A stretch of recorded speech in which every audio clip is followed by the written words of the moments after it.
iPads and other devices are called tablets because they belong on tables. They are tested 20 centimeters away from that big guy that I showed you before. 20 centimeters away. They are not approved to be held in the laps of little children, although millions of kids are having them now in schools because the people involved in educational technology and those involved in public health research are not talking to one another. Because if they were, they would understand that you're giving children a two-way microwave radiating device, and if you must give them such a device for learning purposes, put it on airplane mode so that it's not sending and receiving signals as it does otherwise. Now, this is some new modeling, again, that we've developed with colleagues in Brazil, and we can share with you how we've done it. We first start out with the MRI and create the model with 1 millimeter voxels, and this is quite a bit of work goes into creating this, and here is what it looks like after a period of 6 minutes. And that's really not as bad as it might look because you see the red area only gets partway through the eye of the adult, right? The one that we're really concerned about is this one with the young child. And this is a 3-year-old brain that we modeled. And you see that by the end of that 6-minute call, the peak radiation, yellow and red, is getting all the way into almost both eyes. And again, this is one call, and it's not going to kill anybody. It may not cause any biological effect whatsoever for 1 call or 2 calls or 3 calls. But the question is, what's the cumulative impact of this kind of exposure? How do we evaluate it? And I want to show you an example of some of the work that we are doing now that I'm releasing here for the first time. And this is a modeled microwave radiation dose of a 6-year-old with greater levels to the frontal and temporal lobes, eyes and cheek. And watch this here.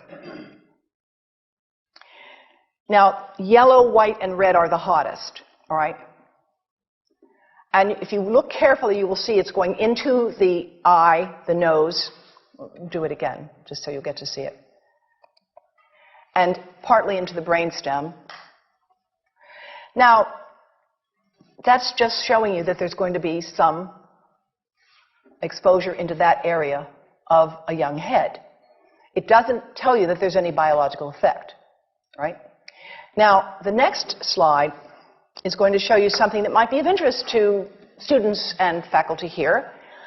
And that has to do with exposure to the reproductive organs. We call them the gonads. I think you say the testicles. And bone marrow. And look here at the radiation as it gets into the groin area. And that's just from having a mobile phone modeled into the pocket. And this, again, is based on a normalized SAR with I think we had a dipole antenna. Now, the breast. The breast is mostly fat, contains a lot of fluid.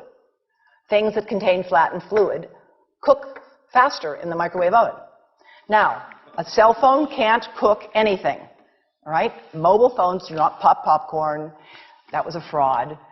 They don't make any heat that we know of, otherwise they wouldn't be permitted. But they do go through things that contain fat and fluid, and we are now working at Environmental Health Trust with scientists at the University of California, San Francisco, scientists formerly the president of the American Cancer Society of California, because we are seeing women who keep cell phones in their bras. Has anyone seen a woman put a cell phone in her bra? Hands up, please. Please tell them you've heard now why they shouldn't do that. And here I want to show you our first case report from 2009, and we now have many more. This was a Chinese-American woman who used her cell phone 4 hours a day in her bra for 10 years while she was driving. Now, and you drive with a phone on your body. The phone is smart. It's going to go from one tower to another, and it's going to say, here I am, where are you, here I am. And it's going to be going to max power each time it moves from one cell tower to another.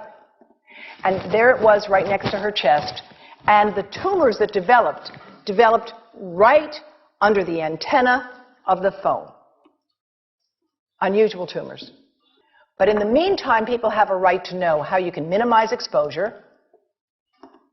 And again, I think this information is available on our website, will be available on yours. Remember, if you have to give a phone to a child, put it on airplane mode. And think about this. That microwave oven, it works because there's a metal box around the microwave signal, and the signal pings all over the place. Next time you get into an elevator or a train for any length of time, put your phone on airplane mode. Otherwise, that signal is going all over the place, magnifying and coming back. Keep the mobile phone away from you when it's on and you are asleep. Now, it takes a village to do a lot of things. These are some of the people whose materials I've used today with their permission, and I can't read this list to you, but I want you to know that I feel really honored to be working with some of the most talented people in the world on this issue.